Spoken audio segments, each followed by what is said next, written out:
find the price, pay the price. Something that I have been saying for years since I read this blog post. I stumbled across this several years ago on Reddit. It's called The Psychology of Money, since been made into a book, bang for buck. The blog post is better, so read that, in my opinion. The second principle that he talks about is, in essence, not all costs are dollars. That's one way to put this.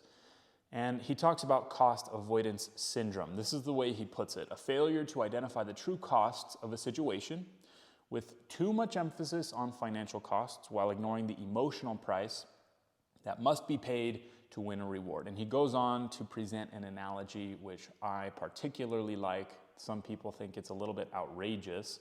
I think it's so relevant, and I love it. There are three ways to get a car. You can pay $30,000 for a new car. You can pay less than $30,000 for a used car. You can steal the car.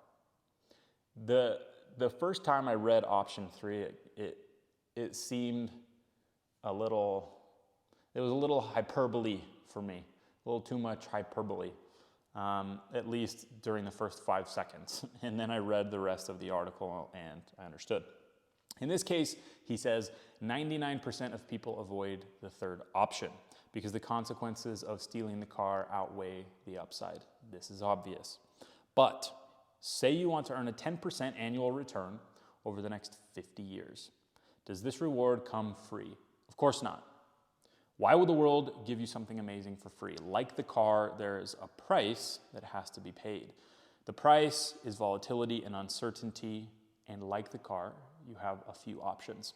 You can pay it, accepting volatility and uncertainty. You can find an asset with less uncertainty and a lower payoff, the equivalent of a used car, or you can attempt the equivalent of Grand Theft Auto. Take the return while trying to avoid the volatility that comes along with it. I don't think that this example would be half, 3/4 as powerful without the third option and the irony that comes along with it. It seems outrageous upfront to steal a car. Like, no, the consequences are far too great. Very few people would get away with something like that, let alone that's morally wrong. Yet, here comes the irony. This is what we try to do all the time. Many people in this case, the 10% return case, choose the third option. Like a car thief, though well-meaning and law-abiding, they form tricks and strategies to get the return without paying the price. Listen to these: trades, rotations, hedges, arbitrages, leverage. Those are all tools. I recognize that they can be used responsibly, but most people attempt to use those modalities to achieve the outcome without paying the price.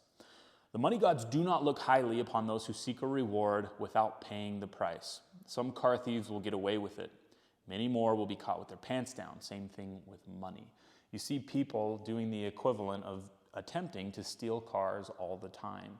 And unlike the car theft, some of these consequences can be delayed more than a theft would be.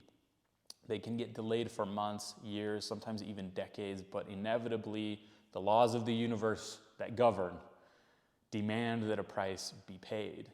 It goes along with the idea that, in my opinion, you never get away with anything. Those consequences may be deferred, but they are not just brushed under the rug to live there forever, nor do they puff into thin air. That's just not the way that it works. And not only if those consequences are deferred, let's say that they're deferred inevitably for whatever reason, you still have to live with yourself. Your conscience will erode every day as you know that those things are under the rug. The dragon is still in its lair. It does not go away. This is obvious with the car and less obvious with investing, because the true cost of investing, or anything with money, is rarely the financial fee that is easy to see and measure.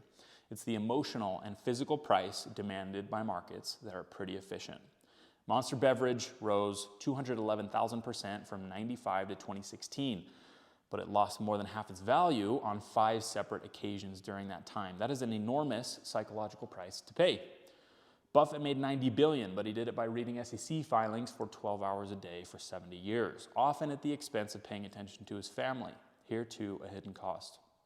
So he talks about financial fees being easy to see and measure. The reason I like this principle is not only for its financial impact, but for its life impact. I think that this is a much broader principle. Find the price, pay the price. Just as, let's take fitness as an example. Many people talk about weight loss. It's very simple. Calories in, calories out. Easy to see, easy to measure. But why don't we do it? Because the cost is not just knowing that that's a fact. The cost is emotional, and the cost is physical. That's why most people fail. Every money reward has a price beyond the financial fee you can see and count. Accepting that is critical. Scott Adams once wrote, "One of the best pieces of advice I've ever heard goes something like this. If you want success, figure out the price, then pay it." It sounds trivial and obvious, but if you unpack the idea, it has extraordinary power. Wonderful money advice, and, in my opinion, wonderful life advice. That is why I am out here this morning. It is just barely 6 a.m. I've done email, I've eaten, and I've done my cardio, and I'm now making this video to remind myself that this is why I'm doing what I'm doing.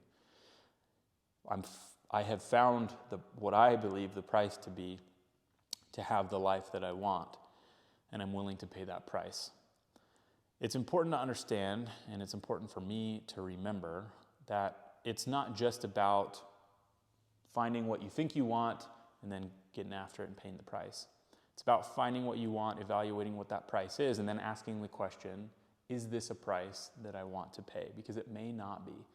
For me, fitness is a clear example. I think a lot in terms of body and physicality and fitness because it's so applicable broadly.